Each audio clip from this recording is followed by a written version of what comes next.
What's going on, everybody? You know who it is. It's boy Tyler, and as you can tell, this is going to be my Summerslam 2025 review. I'm not going to bore you with a long intro. Let's get straight into it because we have a lot to talk about. Talk about the match that opened SummerSlam, Roman Reigns and Jey Uso versus Braun and Bronson, and it was a pretty good match. I said in my prediction that I thought it was going to disappoint, and it really didn't. It was a great way to kick off SummerSlam. We had just Jey Uso being Jey Uso and doing the mid-match eating. That was pretty funny. It got a pop out of me. Doing a splash on the Roman, Braun, and Bronson. You had Roman Reigns doing a dive and almost over-rotating. Thank God Braun and Bronson caught him. Then you had Bronson Reed doing a dive onto Roman and Jey Uso, and I think Braun Breaker may have been there. I don't remember if Breaker was there or not, but Roman and Jey Uso was. Then you had Roman Reigns spearing Braun Breaker, getting revenge from Monday night through the barricade. Then you had Jey Uso hitting the spear onto Bronson Reed for the 1, the 2, and the 3. And Jey Uso and Roman Reigns defeat Braun Breaker and Bronson Reed. The next match was the Women's Tag Team Championship match. It was Charlotte and Alexa Bliss versus Raquel Rodriguez and Roxanne Perez. Now, this was an okay match. The ending was really nice of Alexa Bliss miscommunicating and punching Charlotte, and then going to hit Roxanne with the Sister Abigail DDT. Charlotte stalking Alexa Bliss, acting like she was gonna hit her. Big boot Raquel. Bliss hits Roxanne with the Sister Abigail DDT. 1, 2, 3. New Women's Tag Team Champions, Charlotte Flair and Alexa Bliss. Now, it wasn't like the best match ever, but it did what it needed to do, and it was overall it was a decent match. It was an okay match.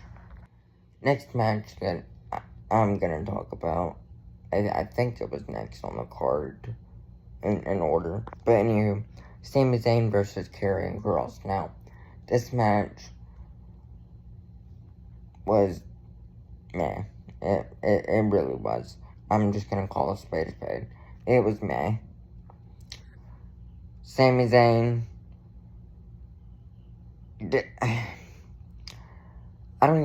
I can't even really, like, it's so forgettable. Like, I don't even really remember hardly anything that happened, except I know there was the Blue Thunder Bomb that was kicked out. Cross hit a side of a suplex that was kicked out of. Sami hit an exploder. And then the whole thing with the lead pipe, where Scarlett tossed it into Sami, told him to hit Cross with it. Sami took the pipe back, threw it back at Scarlett. Haluva kick, 1, 2, 3. That's all that I really remember. I don't even remember if Sami dove on the Cross at all, which he should have, because that's what Sami does. I don't know. I'm kind of nervous for Cross to see what he does next, if he does anything next. But regardless, again, this was just a kind of match, run-of-the-mill, just here. It got us from point A to point B, and we ended up at point C, which is, I guess, is what we needed to do. But for SummerSlam, you need a little bit more. Next match is Tiffany Stratton versus Jade Cargill. Now, let me let y'all in on a little secret, okay? Is the whole time leading up to this match, And even during this match, I checked my imaginary watch that I'm wearing. And I checked it. And TV time was running out. But I am here to tell you that my watch must have malfunctioned. Because Tiffany time did not run out. Tiffany Stratton, I will never count her out ever again, because I said 100% she's losing to Charlotte at Mania. And she beat Charlotte at Mania. I said 100% she's losing to Jade Cargill at SummerSlam. There's no way she's beating Cargill at SummerSlam. And she beat Jade Cargill at SummerSlam. So, what? I don't understand. I really don't understand how she just keeps winning like this when everybody is counting her out, and she just keeps coming back and just won't stay down. And I love it. It was a great match overall. Jade Cargill hits Tiffany with the Jaded. 1-2, Tiffany's foot was on the ropes, so it was a rope break. Then goes to the top. Jade goes to hit Tiffany with the Jaded. Tiffany does a victory roll-ish move. Jade Cargill goes flying. Prettiest moonsault ever. On to Tiffany Stratton. 1, 2, 3. Tiffany Stratton still WWE Women's Champion. Next match is Randy Orton and Jelly Roll versus Logan Paul and Drew McIntyre. Now, Jelly Roll has it's probably my second favorite celebrity appearance ever. I love Jelly Roll before wrestling, okay, or before this match, and then he appeared on SummerSlam last year, and he did the chokeslam to, I believe it was Theory, and it was a beautiful chokeslam, so I was very intrigued with this match, and he delivered on all cylinders. He did a black roll slam to Drew McIntyre that looked beautiful. He hit a choke slam on Logan Paul that looked beautiful. But the highlight of the match was when Logan went to the top, frog splash onto Jelly Roll on the outside announcer table. My jaw hit the floor when it happened. I was thinking the whole time that he was going to roll out the way. Pun fully intended. But he did not. He stayed there and he took it. And it was fantastic. And then he takes another frog splash inside the ring. 1, 2, 3. Jelly Roll gets pinned. At WrestleMania 42, give me Logan, give me Jelly. 1-on-1, please. And the main event, Gunther versus CM Punk. These two tore the house down. If there was a roof on that building, they would have blown it off. It was a fantastic match. They threw everything at each other. Gunther hit Punk with about 15,000 chops. And now look, the chest chops, that's where it's at. But when you start chopping a man in the back like Gunther does, man, that's gotta stop. That makes me cringe every single time. Ugh. And then that choke spot that Punk does, or not Punk does, that Gunther does and he did it to Punk. On, like, in the corners, he's just dangling there. That looked rough. There was power bombs. Punk made Gunther, and I believe it was for the very first time ever, Gunther bled his own blood. His face was just dripping with blood. And then Punk hits him with a go-to-sleep. Gunther is staggering. Punk hits him with another go-to-sleep. The 1, 2, 3. And Punk ends night 1 as your world heavyweight champion. Because just as Punk was celebrating, he just got the world title. He's on cloud 9. All of Punk fans are just jumping with joy. Burn It Down hits. Seth Rollins comes out. He's limping on his crutches because of his knee injury, you know. He taunts Punk.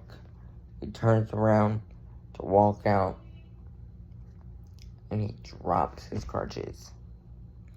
He turns around, takes his glasses, chunks them,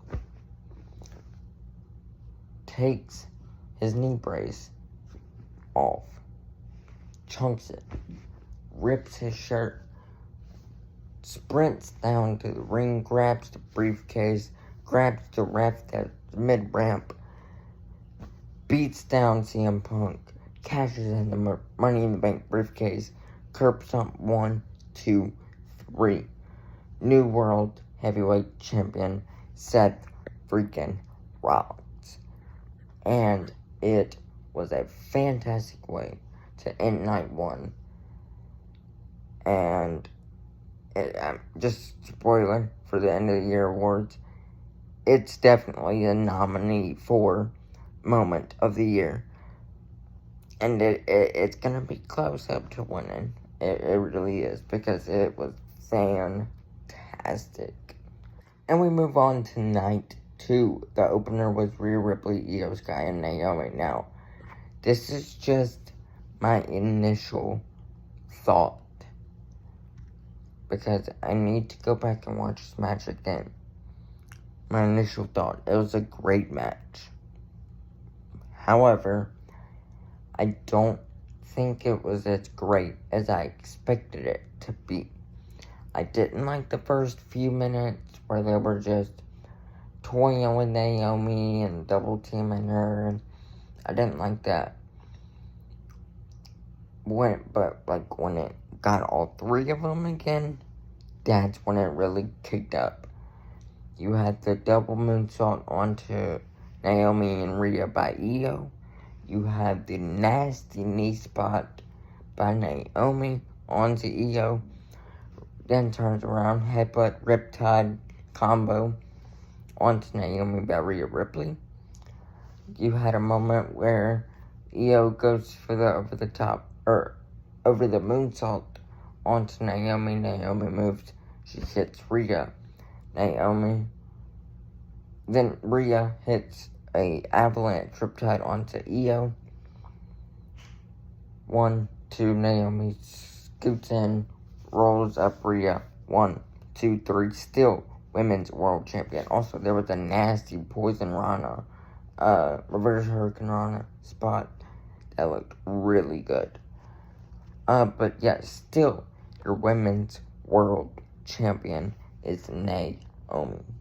The next match was probably my second favorite match of the weekend.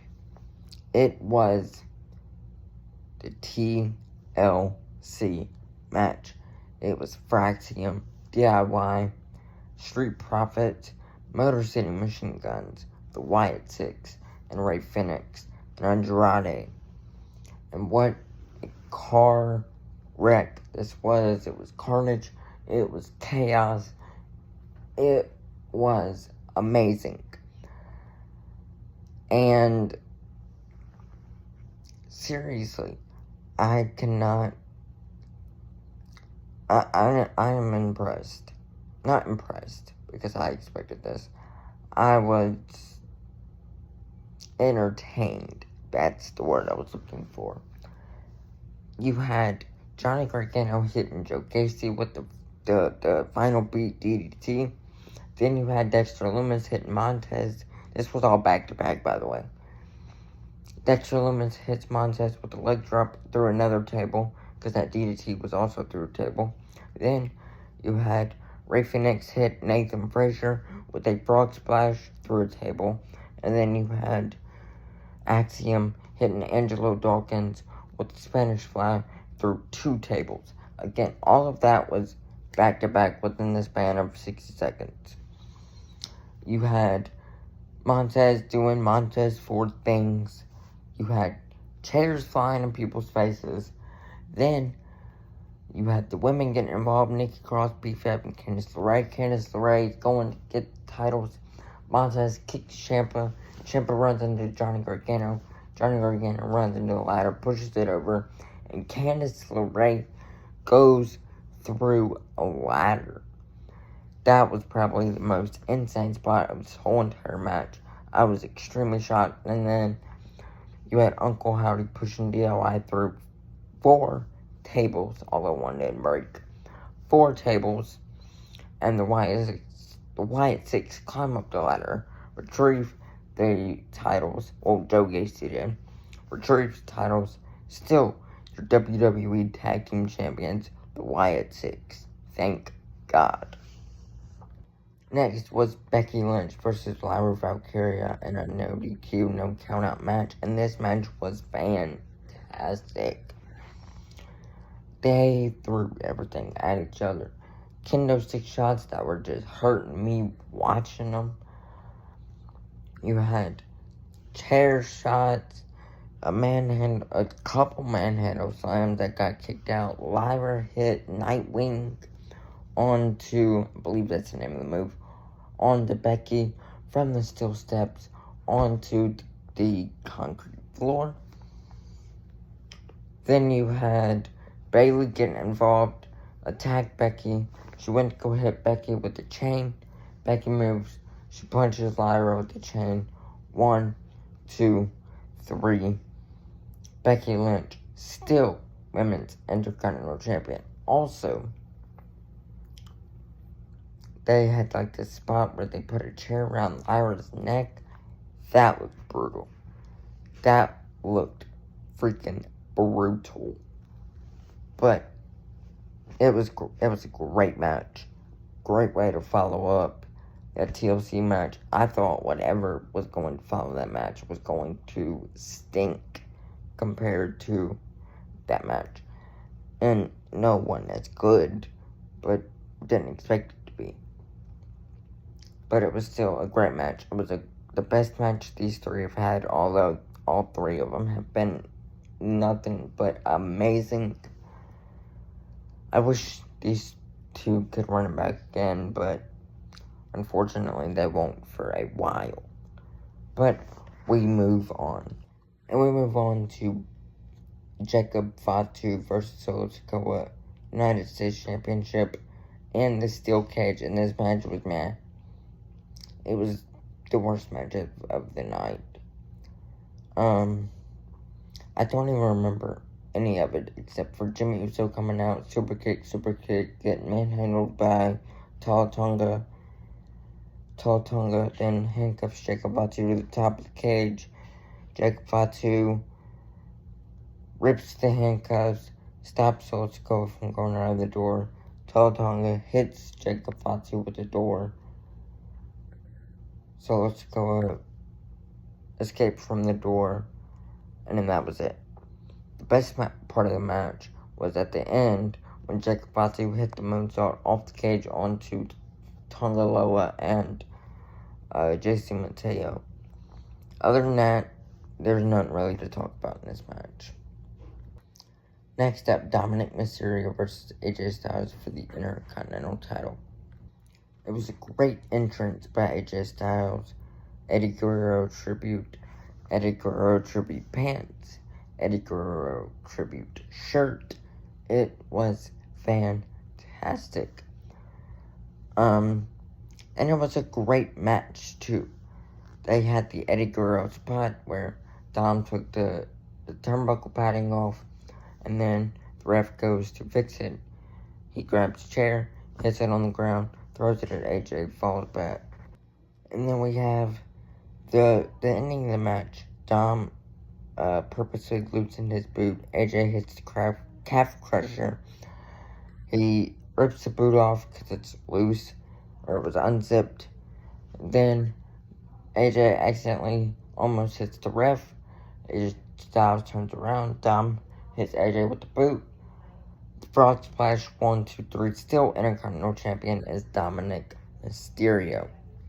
And in the main event, you had John Cena, the John Cena of old. Back to colors. Back to talking this dude. Back to running down the ramp. Throwing the hat. Being smiley. Versus the American Nightmare, Cody Rhodes, for the WWE Championship in a street fight. And what a match. It was easily my match of the weekend. I absolutely loved this match. Loved everything about it. We got the 5s of Doom back. The 5 moves of Doom back. We got the leg drop. We got Cody cutters that were kicked out of. Crossroads that were kicked out of. AAs that were kicked out of. Cody Rhodes even hit Cena with a triple crossroads that Cena kicked out of. Then you had Cody Rhodes hitting Cena twice with the actual turnbuckle. I thought that was the beginning of his heel turn. It was not. We also had a really, really cool spot with Cena using the elevator and lifting Cody up on his shoulders. And they came up from under the stage using the elevator that was in Cody Rhodes' entrance. Cena hitting the AA onto the ramp, Cody rolling down, then they get back in the ring. Cody cutter through the table, crossroads, and then the salute at the end. Maybe let me cry a little bit, because this was Cena's final title run ever. I can't believe we only have 4 months left. But anyway, crossroads, 1, 2, 3. New WWE Champion, Cody Rhodes. But that's not how it ended, because Cena was getting showered with thank you Cena chants. And Brock Lesnar's music hits. When I tell you I screamed as loud as I could, I can't tell you the last time I screamed that loud at wrestling. My jaw hit the ground. I'm still in shock over Brock Lesnar returning to the WWE. Looks like we're getting Brock for Cena in Paris, which I kind of wanted Cena and AJ in Paris, but hey, beggars can't be choosers. As long as we get Cena and AJ. But we're getting Cena and Brock. And it's like all of Cena's... It's like all the good from Cena's past is coming back, and Cena's gonna face them. All I gotta say about that is, screw you, AEW. We want Edge. Just one time, please. Can we, please? Just once. One time. That's all I want to do. One time. But anyways, if you like this video, want more videos like this video, then hit the like button as short as possible can. Hit that subscribe button. Hit that notification bell so you never miss an upload. And as always, I love you all. Stay safe and